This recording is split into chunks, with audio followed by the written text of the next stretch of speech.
চাঁপাইনবাবগঞ্জে কোনো মহিলার কোনো মেয়ের যদি সন্তান হয় তাহলে 7 দিন তাকে আতর ঘরে থাকতে হয়।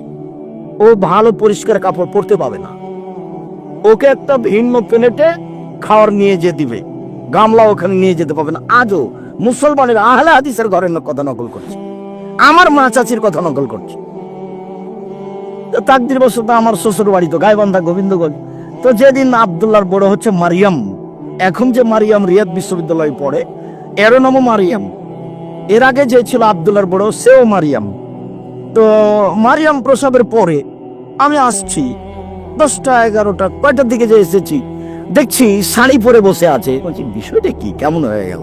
আমি তো চাঁপাইনবাবগঞ্জে দেখেছি 7 দিন যাবত আমার মা চাচিরা আতর ঘরে থাকে, সেখানে গোসল নাই, সেখানে খালি ধোঁয়া থাকে, সেখানে প্লেটে করে ভাত দিয়ে আসে, তার ঘরে কেউ যায় না সহজে, সেখানে শুধু খালি ধোঁয়া আগুন হয়, সে ময়লাযুক্ত কাপড় পরে থাকে।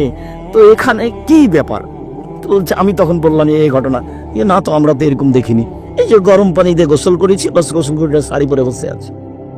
মানে ভালোই তো, ওটাই তো খারাপ নীতি, ওটাই তো ইহুদিদের নীতির সাথে মিলে আছে।